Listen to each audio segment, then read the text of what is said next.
Recording. Hello, and welcome to the Here with Joe podcast for Monday, January 15th. How you doing? How are you? Let's get into it. I am here. You are Joe. Let us get into it. 2024. Let me turn down the volume a little bit because that is hitting peak levels. Here we go. Are we good? Why now it sounds weird. Now it sounds little. Hello.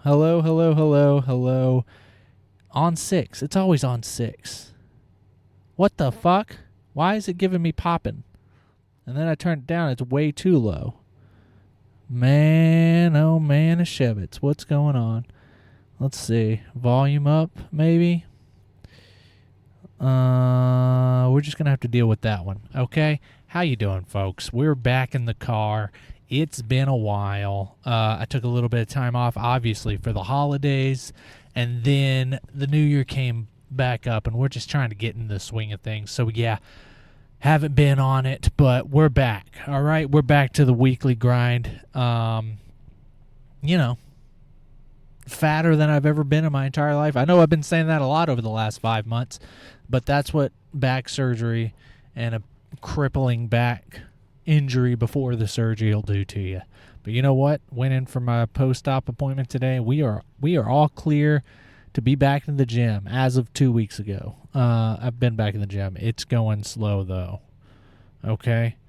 Went to the doctor today. You know how much I weigh? 207 pounds. 207 pounds. The fattest I've ever been in my life was 200 pounds. And that was like unbearable. Okay, that was like a year and a half ago. No, maybe more than that, like 2 years ago. And that was like after like a long slog of just depression eating and getting sick, not having like there was a reason, but it was like, but I was also like I put on all that weight, but I still had like I had strength. That was the thing about always, anytime I'm gaining weight at that point, I at least had strength still. Okay, you can lie to yourself. You know, if you lift heavy enough, you can just be like, all right, I'm bulking. All right. Yeah, I'm eating like an asshole, but at least I'm lifting heavier. You can lie to yourself. When you're gaining this much weight, I mean, I was down to 188, I think, maybe 190. I don't know. I'd been staying a little higher than usual. Yeah, let's just call it 190. That's still 17 pounds in 5 months. That is a lot. And that was me. 190 is big for me. Normal for me is 185. Feeling good about myself is 180. Feeling incredible about myself is 175. Anything below 175 is a lot of work. Below 175 is like, it's you know, could I stay below 175? Sure. Am I always going to have to be thinking about everything I'm eating to do that? Yeah. And I'm not getting paid to do it, so I'm not going to do that. 185 though. 185 you should just stay right there, Joe. You're 5'11". I thought I was 5'10", but these shoes are tall. She said 5'11" today. I was like, okay. Thought I would have lost some height cutting out some of my back. But yeah, 5'10", all right? Can't be above 185. That's big. I'm wearing sweatpants. That's all I can wear. I can't wear anything else. And the worst part is now I'm back in the gym and I can't be lifting weights heavy yet. I can, as of today, they gave me the go-ahead to lift light weights. But really, I'm fine for a while just getting back to my body weight work. That's the shit that I do for my body weight is harder than, lifting weights anyway. But to have gone peak strength, body weight strength, the core strength before the injury. And now I can't even do a pull-up. It's depressing. But we're going to push through it. At least we got the ability to go back now. All right? One step at a time. We're getting there. The calf is starting to work again. It's going to be okay. Okay? We got a lot to talk about. It's been too long. Did you have a good Christmas? Do you have a good New Year's? I mean, we're well into 2024 now. It's January 15th. You should easily be able to say it's 2024 now. No more mistakes. We ain't writing 23 anymore. We're in it. We're deep in it. Mid-January to mid-March is a slog. It's a slog because it's cold outside. The time kind of runs because you're watching playoff football, and then that stops immediately in February. So it's like it goes from like week to week. You're like, oh, I'm watching football on the weekends, and then that stops. And then February to March, mid-March, is just like there's nothing on TV. There's no good shows come on in that time. I don't think. That's not when you're getting... Yeah, no, of course not. Because that's like, it's award season. Maybe some good movies, but usually the movies have already come out for a long enough time. You might get like some of the last stragglers. But at this point, the For Your Consideration's already been out. So there's no real good movies anymore. You blew your load on watching all the good movies before then. It's cold. Even in LA, it's cold. People always get surprised that it's cold now. Yeah, it's cold. All right? 45 degrees. It's not cold right now, but 45 degrees is cold. Is it as cold as Buffalo in the winter? No. But that doesn't... we're still human. 45 degrees is cold. You got to put a jacket on, and you're going to shiver. You're not going to be comfortable standing outside in 45 degrees in a T-shirt. Oh, yeah, well, I'm from Wisconsin. Fuck off. Go back. Go back to Wisconsin. I don't want you. I also don't want the person being surprised that they're cold in Los Angeles. Oh, I thought I didn't think I would be cold. Yeah, it happens every year. And you say this every year. Okay? I'm tired of hearing the same conversations every year about weather. Every year. Every year in Los Angeles in the wintertime, people are bewildered that they have to put a jacket on.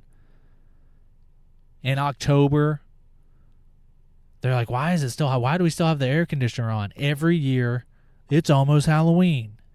Because it's always still hot in October in LA. Okay? And then November comes and it gets chilly. That's happened every year. Every year I've lived out here. And every year in October, people are like, it's almost Halloween.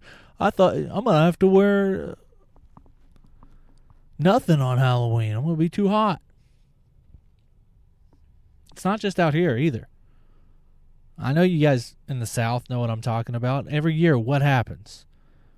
In the summertime, it's like, damn, it's hot. But you know what? It's not the heat that'll kill you. It's me. I'll kill you if you say humidity. I will kill you right now. It is award season. I'm in this neighborhood right now next to a bunch of fucking SUVs, black SUVs, because everyone's at the Emmys. I guess these are the drivers. They probably think I'm fucking paparazzi staking them out or some shit. I don't know. I feel like paparazzi would be a little more inconspicuous than having a ring light on their face. But who knows?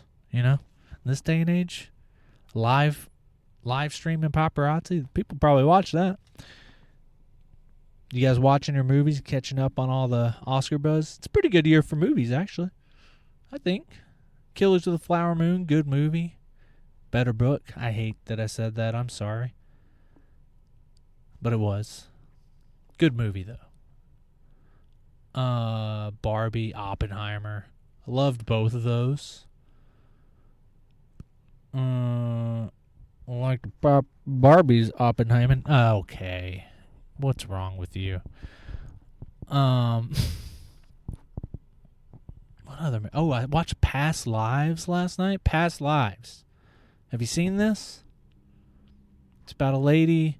She's from South Korea. She moves over when she's a kid. She leaves her, boyfriend, child boyfriend behind. And he just stalks her online. And they talk 12 years later. They kind of fall in love, but online didn't see each other. And then 12 years after that, she's married. And he just hits her up. And they meet. And the husband is, I hope I'm not, spoiler alert. I'm sorry. But the husband is just fine with it. No, he's not. That's the problem. He's not fine with it. He gets upset. But you can't get upset and at the same time be like, yeah, of course. Of course go meet up with this guy. And then be mad when she does. Man. It's a good movie because it makes you upset. It's a good movie because it makes you, I don't know, I just said no. I'm like, no, you're not going to meet, I'll come. And you're not going to sit there and talk in Korean the entire time. I'm just sitting there like a fucking mop. Sitting like a mop and a dope. Ain't happening.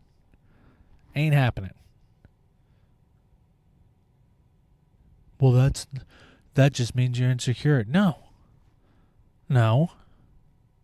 That just means I'm not having you do something that you wouldn't be okay with you wouldn't be okay with me doing that. And you know what? If that's their relationship and she would be okay with that, God bless them. That changes things. But you can tell in the movie that's not the case. Okay? That's all I'm saying. And also you can tell that he was actually upset when he said he wasn't. That's another problem. You got to communicate, brother. Come on, brother. But I did like that movie. Really beautifully shot. Great acting. And it got me talking, That's all that matters. If you disagree with something in a movie on an emotional basis, it hit you. It did a good job. I don't think it's an Oscar buzz at all movie, but I watched Saltburn. You guys see this? Saltburn. It's fine. Okay? It's a fine movie. There's going to be minor spoiler alerts, but not really. But it's not a real spoiler alert. Because I'm sure you've heard everyone talking about, oh my God, that's the most fucked up movie. That's fucking, it's so taboo. Look, it's a fine movie, shot pretty nicely. And you know what? If you're between the ages of 16 and 22, God bless you. That movie's for you, okay? That movie's for teenagers and college students. I'm sure it's your first first, venture into a movie of taboos, pushing the envelope a little bit. But I've heard way too many people if you are over the age of 30 and you were shocked by Saltburn, weak. You know what? If you're over the age of 30 and you were shocked by Saltburn, I don't ever want to hear you talk about these weak Gen Z or, fucking like snowflakes or anything like that. All right? Because you got to expand your mind. That Saltburn, it was tame. All right? It is tame. All right? Listen to me. You don't even have to dive too deep into the art house genre of films to find films more shocking than Saltburn. All right? Fucking Clockwork Orange is more shocking and more hard hitting than Saltburn. All right, I watched this. I remember I watched A Clockwork Orange when I was like 12 years old, and I remember watching it and be like, "Is this legal?" I didn't realize you could do this on screen. This feels illegal. Apocalypse Now, they literally sacrifice a bull in Apocalypse Now. Whenever you see the cow getting beheaded in Apocalypse Now, that's a real cow getting beheaded. That shit goes hard. I mean, hell, even you want to talk about gross? Van Wilder jerked off a bulldog and fed his rivals donuts with dog cum. All right? Spoiler alert. I'm sorry. So I don't want to hear anything about Saltburn and how shocking it is. It is tame. Nothing, Damn it. The fucking camera just went out. Oh, and fucking parking gonna come after me? Alright, look, I got my fucking parking pass in here, bitch. Nah, I don't, Saltburn was fine, okay? Oh, period blood scares you? Grow up. Fucking, he fucked the ground. American Pie, they fucked a pie. Boom. All right? It ain't nothing special. It's fine. The bathtub scene was pretty gross. But just for the noise, honestly. More than anything. If they didn't have the noise, it would have been tame. Grow up. American Pie was a good movie. All right? American Pie pisses me off. I get mad thinking about it because, like, I don't know. American Pie came out when I was, like, in 7th grade, I think, 8th grade.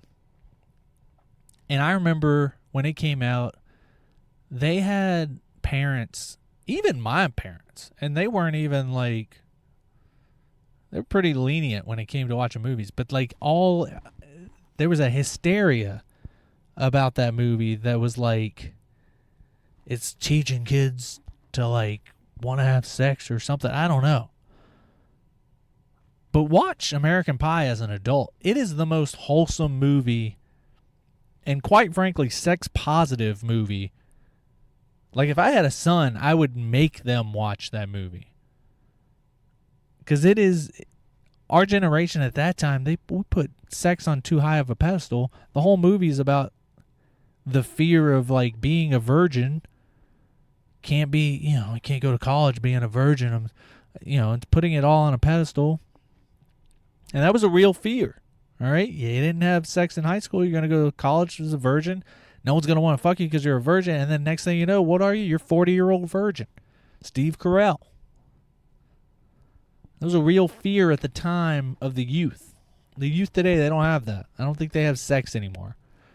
Because, you know why? Because they've been open to it.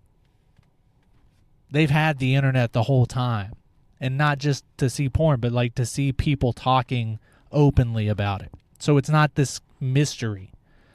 Our generation was the last that had, like, it felt like this thing that you had to do. And American Pie is a wholesome movie that teaches you that it has a good message. And it's a good film. It's well acted, good comedy, timing. And Stifler was the bad guy. Stifler, go back and watch it. Stifler is he is a bad guy. Evil even in that movie. So, yeah. All this to say, Saltburn is super tame. Saltburn is basically, first of all, the story wasn't even that great. The talented Mr. Ripley did it better. And did I just turn off this fucking thing? No. Talented Mr. Ripley did it better, the story. And, the vibe is basically, it's Cruel Intentions, It's Cruel Intentions plus a tinge of Eyes Wide Shut and a dash of Hostel, to throw in some of the gross factor. It's fine. It's not. Don't be fucking weird about it. Okay. Watch a Siberian film and then be fucking shocked. Okay. It's not even a good movie. Let me think of a good art house movie. It's not even an art house movie, but Bone Tomahawk. That one's fucking fucked up. I don't know. I have to dive deep. But again, you don't even have to dive deep into the fucking art house world to find ones more shocking. I'm out of breath. I'm so fat, I'm out of breath. And I am fat. All right, I know I've talked about this. But this is fat for me. And we're our culture is we normalize obesity too much. Okay? To where if you're fat and you say you're fat, like you're overweight and you need to lose some weight, it's like, no, you don't. You don't need to lose. The way our culture is normalizes like obesity so much. It's like people think you shouldn't try to lose weight until you're at the point of like it being a health risk. No. You should lose weight whenever you're uncomfortable and you're out of shape and you're not able to use your body at the level at which you want to be able to use it, and you don't look as well as you'd like to look. That's when you should be trying to lose weight. You shouldn't wait until the doctor tells you to lose weight. That's crazy. You don't do that with anything else. You don't wait to pull back on drinking until your doctor or your family is like, hey, dude, your drinking's affecting your health. No, sometimes like after the third hangover you have in a few months, you're like, you know what? My life is going to be better if I cut back on drinking. All right. I'm waking up with like injuries. Okay. My body hurts. You don't wait to quit smoking until you have a fucking lung cancer or a growth to quit smoking. A lot of people do, but maybe, quit before you get to that point. And if you do quit if you try to quit before that point, people aren't like, what are you doing? You haven't even gotten cancer yet. Relax. Smoke all you want. It's insane. We normalize obesity too much. Now, at the same time, you don't need to fat shame people that are overweight. Let them do what they let people live their life. But you can't overcorrect and just be like, yeah, they're fine. They're healthy. They're brave. No. They got their demons. You got yours. Right now I'm overweight. Every culture has that, by the way. Every culture has a thing that's normalized in a way that it shouldn't be. Like, it's not a thing that's unhealthy in the culture that's normalized. I always say this, the Middle East, let's be honest. The treatment of women in the Middle East it's not, I don't want to make it sound like every Middle Eastern culture is degrading women or keeping women, not every Middle Eastern culture or Muslim culture is like Iran, where they're like persecuting women that don't wear the hijab, or Saudi Arabia with extreme rules that women have, like keeping them as second-class citizens. However, most of the Muslim culture and Middle East has an inherent level of women being second class to men. All right. And by the way, this isn't just the Middle East. Like, the United States up until the 70s was exactly like that. Okay. So this isn't a fucking Middle East thing. I'm just mentioning them because it's today. Okay? There is a level of, and it came from back in the day, it came from a good place. Most of these games came from a good place back in the day. You go back far enough, it was just a matter of like, you got to take care of the women. So the men have the responsibility to take care of the women. However, that's not the world anymore. Okay? So a little bit of that is left over. Some places worse than others. But at the end of the day, it is normalized that women aren't as equal as men. And let's be honest, here either. But it's way better here. I judge a country's treatment of their women based on their country's women's soccer team. How many goals can they score on our team? Okay? That's a good litmus test. If your women's national team isn't scoring any goals on the U.S. national women's soccer team, like none at all, you should reevaluate how you treat your girls. Okay? And if you don't even have a team, you definitely need to think about it. If there's not one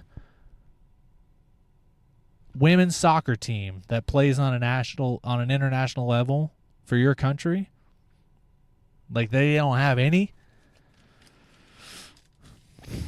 you ain't giving your girls enough opportunity, all right? That's all I'm saying. But we don't play soccer. All right, well, whatever. Hockey. But I think all the hockey nations play soccer too.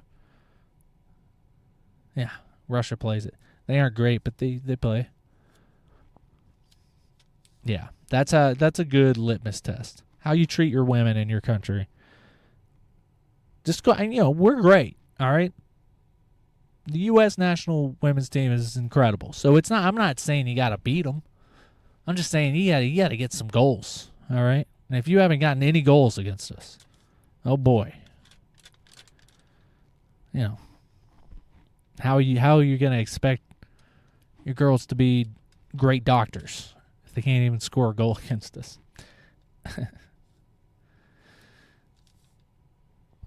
There's legs there, I think. I ain't talking about the girls' soccer teams. All right. You'd think I'd have more to say after a solid 4 weeks of not doing the pod. Or 3 weeks, I think. But I don't. I actually have less. Because so much time goes by that things come and go. But they stay in my head. And now I'm like, I can't talk about that anymore. It's done.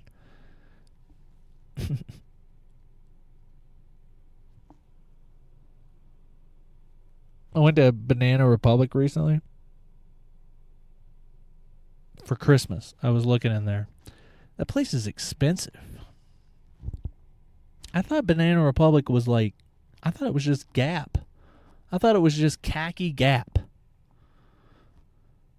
It's fucking baller expensive in there for basic shit. I mean, honestly, if I'm paying that for basic stuff, I'd rather go to fucking LL Bean, LL Bean has quality products. What is this podcast? Anyway, the point is I went in there and I was like, what is a banana? I remember Banana Republic. I thought it was all safari clothes back when I was a kid. It is a lot of khaki, but I feel like it's more normal clothes now. I remember when I was a kid, you'd go there for if you wanted a white coat, a khaki white coat, and they would have the safari clothes. No one would buy them, but they would have safari clothes on display, and you would go there to buy the clothes that would kind of go underneath that style. And I was like, what the fuck is a Banana Republic? Is it just... And I looked it up. Do you know what a banana republic is? It was a term for like countries that bigger countries like the US, France, and Spain and England would go to and exploit, because it was like a banana republic is a country that like just has one base. It has like one export, like bananas or some other fruit or cane, and they would go in and like exploit it and treat the country itself as like a mega corporation. And I guess Banana Republic was just like, man, that's a cool style. Let's sell the clothes that Henry Ford wears. Let's sell the clothes that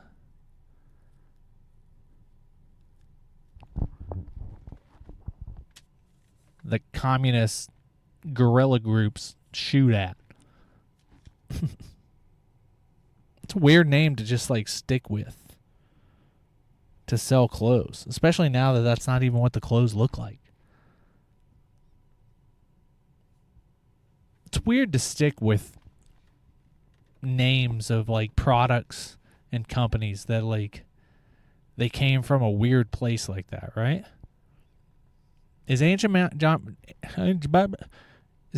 still around? I know they took her face off the cover,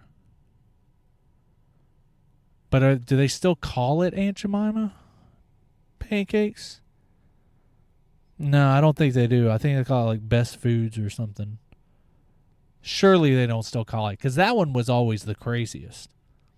Aunt Jemima wasn't a real person. Aunt Jemima is a character. It was from a song in the 1800s. It was called The Song of O Aunt Jemima. Okay, it was a minstrel song performed in blackface. And let me tell you something. The words, I ain't saying them. It was intense. And then Aunt Jemima, before it was called that, there was this, pancake mix that was invented by General Mills, I believe. And they basically put the mix together. The idea was like, instead of having to put your flour and your baking soda or baking powder and your fucking whatever and mixing it with the salt and sugar and all that stuff, it was a whole to do. If you've ever made pancakes from scratch, you gotta measure out stuff exactly. It's not hard, but you gotta sit and do it. And the idea with Aunt Jemima was like, hey, we're going to put all this in here together. And not only that, we'll have like some stabilizers in there to keep it from clumping and to keep it from going bad. Some preservatives in there to where literally all you got to do is scoop out 1 cup of it and add some water to it, mix it up, pour it in a pan. That's it. All the work is done. All the work that your or your lady in the kitchen, your help, all the work that they would have done, because you're a rich white person, right? Or you're not. Here's the thing. Most people couldn't afford to have that help, And this came out in a time in the early 30s, maybe 20s. Yeah, 20s maybe, 20s or 30s, where, maybe you used to have money and don't have any money, or maybe you never had money and you only knew of people that had help, specifically black people help, as being like the rich aristocrats, and now all of a sudden you can have your own Aunt Jemima just by buying this box. It was all a marketing ploy. You can have a slave without having to have one. That was the marketing campaign. This isn't like, it's not like a whoopsie accident. They literally are saying, slave in a box. Have it. just for you. And we just like stuck with that until 2018, 2019? Or did it go into 2020? Is it just because the Black Lives Matter movement? Was that one of the things? That I know Black Lives Matter they weren't going after Aunt Jemima. But I think Aunt Jemima, I think Best Foods or General Mills or whoever was like, oh, people are paying attention to stuff. Maybe let's get rid of this one. Finally, 100 years later. That was insane. Hey, do you remember when white men were king in this country? Pepperidge Farm remembers. I don't think Pepperidge Farm has anything to do with Aunt Jemima. They're just getting strays. Listen, this was not a good episode. Or maybe it was great. I can't tell. But we're back. We did it. And we'll see you next week, okay? Coming to you on stage is me, maybe. I never remember to have my dates up when I'm at the end of the episode, but I am going up around town. Listen to the Cleopatra podcast. I think it's got pretty high up on the charts, actually. I'm going to be on that tomorrow, Tuesday the 16th, but they'll probably put it out the following week, so be listening out for that. Not going out of town anytime soon. Been working on a lot of stuff for the Super Bowl. But now that my back's all good, I think I'm going to try to be out of town here soon. Just go on. Just follow me on Instagram, all right? I know you, if you're listening to this, you already do follow me. Share my stuff so that more people do. And so that then I can just do stand-up on the road. I want to leave this city more often than being here. That's what I want to come see you. And you sharing my stuff would help me out a lot, which he hasn't been doing. So God bless you. Keep doing it. Do I have anything else to say? No. Did I have anything to say in the first place? Debatable. Will I say anything else in the future? Depends on what you mean by say or future. Will I have a future? What is a future? Success or breath? Debatable either way. No. We're not making suicide jokes. Okay? People have real problems. We're not going to belittle them with my silliness. All right. We went way over. I'm pretty sure we went almost an hour tonight, which is unacceptable, and I apologize. So I'm going to leave right now. All right? We'll see you next week. Let's do it. Bye.